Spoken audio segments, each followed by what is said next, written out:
Budget Blinds. Visit their showroom or call today for a free in-home consultation. All right, now Moses joining me on the desk for a look at sports. It is going to be a battle at the Civic Center tonight as the Lloydminster Bobcats take on their biggest rivals in the Bonnyville Pontiacs. Yeah, it's going to be huge. I'm going to like this one, especially with the Yaks. You could call them road warriors in this case. Have played over the past week and a half 5 of 6 games on the road. That's their 5th game tonight, by the way. But it seems that it's the Cats that have something to worry about for this game. You want to dictate the pace. As you said, they've been on the road quite a bit. The biggest issue for us is we're just not game sharp. You know, we've played, this will be our 9th game in 5 weeks. That's extremely rare at this point in the season. And it shows. We're inconsistent. We've got to find that consistency, and you can't use the schedule as excuses. You have to find a way. And like I said, I'm eager to get back to a good North rivalry. Hopefully that'll get us back to our physical game. A huge 2 points are up for grabs as the Cats sit 2nd in the North, just 1 point up on the Pontiacs. But there are 3 games, but in their 3 games they've played this season, the Cats have won all of them. The latest 3-2 shootout win in October. You saw Bonnyville went down south and won 4 straight. So you can't depend on anyone else to create that separation. So when you get a chance to play the Bonnies, the Short Parks, the White Courts, Spruce Grove, if you want to, jump ahead of those guys or keep them below you, then you better make sure you beat them when you get the chance. If the Cats are going to find the win column tonight, they'll have to be on their game, especially when covering a few Pontiacs. Bonnyville has 4 players in the league's top 20 for scoring, and guys like Brinson Pashnik and Bobby McMahon will make you pay if you give them room. We've done a good job so far in the season against them, but it's always a challenge. It's hard to keep good goal scorers down.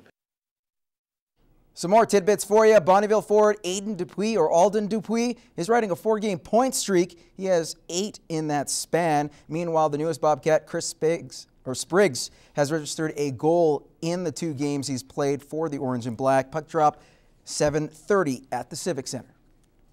Now, it's been a wild few weeks for softball here in the border city with the merger of the 2 clubs, a new name and logo, and now a chance to host the 2 national events. The Lloydminster Amateur Softball Association has won the bids for the 2017 Under-18s and the Senior Women's Canadian Championships. Originally, it was going to be the Under-21s and not the Women's Championships coming to Lloydminster, but due to the Canada Summer Games, things changed. I wanted to incorporate kind of 2 events into one, and so I said, well, what about the women's event? I said, we'll take that one on. And he said, yeah, put it into your bid and we'll see how it goes. So for this to happen for us, it's going to be huge. It kind of puts softball kind of back on the map again in Lloydminster. It was a big time deal at one time in the 80s and early 90s, and then it's kind of tapered off and it's kind of coming back into its own again. So it's great for us, great for our organization, a new organization. I'll admit to that. So it's going to be really good. The city will bring in 24 to 30 under-18 teams while seeing the top 10 women's teams hit the diamonds. The games will kick off in August of 2017. Now, while the season ended earlier than they wanted, the Lloyd Comp Barons football program gathered for one last time with their annual awards banquet. Noah Mathier would take home the Defensive Player of the Year honors, while Mitch Andony was the offensive MVP. Andony led the Wheatland Football League in points. And the team MVP award went to grade 12 defensive back Leif Larson. It's very humbling, and I appreciate it very much how much they think of me, and it's a great way to go out, and unfortunately it didn't work out how we wanted, but it's great that we could leave something behind for the players to build on, and it's been a phenomenal season for the most part. I think they're all going to be very successful young men, and yeah, it's a great chance to recognize these guys on a special night, and it's the last chance to really be together as a family. So a really fun night, and I think it went pretty smoothly, and I'm really proud of all the guys on this team.